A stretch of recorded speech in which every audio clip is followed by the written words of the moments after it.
Boa tarde, vamos dar continuidade à nossa aula e agradecer ao professor André Leon, que disponibilizou o material dele. Então a gente está usufruindo aí de algumas transparências, de algum material que o André Leon disponibilizou para a gente, tá? Nesse momento eu queria falar do primeiro computador, no primeiro computador programável, primeiro computador que existiu. Ele se chamava ENIAC, tá? E é de 1900, começou em 42, final da Segunda Guerra, foi até 46, 47, tá? É um computador ali do final da Segunda Guerra, desculpa, Segunda Guerra. Existiram outros computadores antes do ENIAC, mas não eram computadores programáveis. Tá? Esse foi o primeiro computador que você fazia um programa, então ele resolvia qualquer problema lá, ele resolveria qualquer problema diferente de acordo com a programação que fosse feita. Ele foi pensado para cálculo de balística de mísseis, que era um problema que o exército americano tinha. Então tinha um cálculo que demorava 18 horas para um matemático fazer, demorava 48 horas para um matemático fazer, e o ENIAC fazia muito mais rápido, fazia em 15 minutos, o que dava para fazer em dias, o matemático fazendo à mão. Ele tinha 5.000 operações por segundo. Tá? Ele foi o primeiro computador. A gente tem outros computadores paralelo ao ENIAC, que tinha um computador desenvolvido pelo Alan Turing, só que não era um computador de propósito geral. O do Alan Turing, conforme está retratado no filme O Jogo da Imitação, era um computador específico para quebrar código nazista, para quebrar criptografia nazista. Não era um computador geral. Havia outros computadores que faziam integral, derivada, antes do ENIAC, mas também eram computadores, assim, final de 1870, começaram a surgir os primeiros computadores.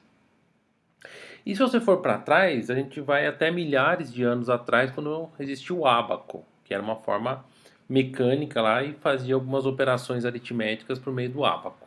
Tá? Mas agora o primeiro computador programável foi o ENIAC.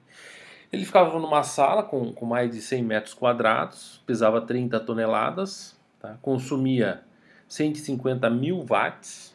150 mil watts é um consumo de energia grande, tá? Consumia muita energia. E ele era todo programável à mão, as pessoas iam apertando lá para fazer os programas, cartão perfurado. Era bem elementar assim a forma de trabalhar com ele.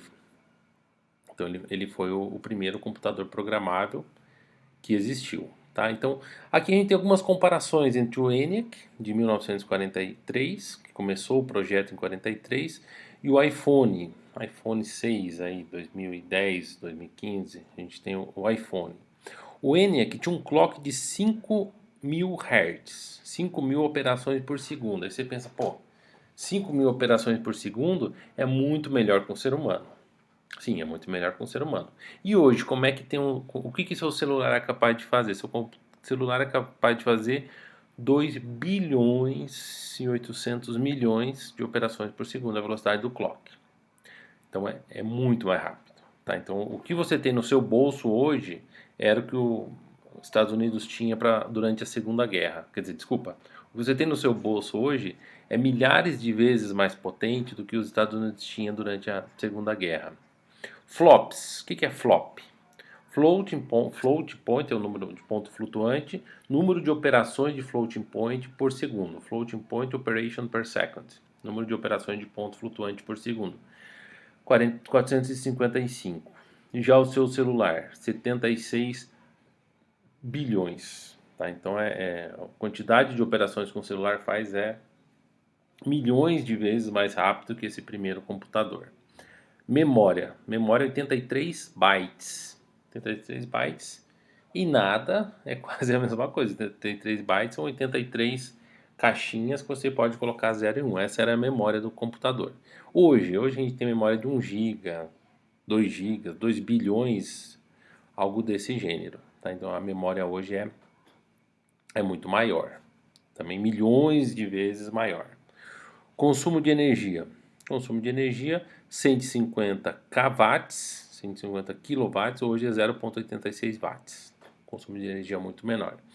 Tá, então esse primeiro computador ele foi construído em uma sala, totalmente programado de maneira artesanal, dava muito problema, tinha que ficar verificando os circuitos, queimava uma válvula, a pessoa ia lá, trocava a válvula, tá? Então era algo bem primitivo, mas podemos dizer que ele é o pai dos computadores programáveis, é o primeiro computador programável da história. Surgiu aí durante a Segunda Guerra, em paralelo com outras coisas que estavam acontecendo ao redor do mundo, tá? Mas a gente pode dizer que o ENIAC foi o primeiro computador programável. Tá legal? Vou interromper aqui e já continuo.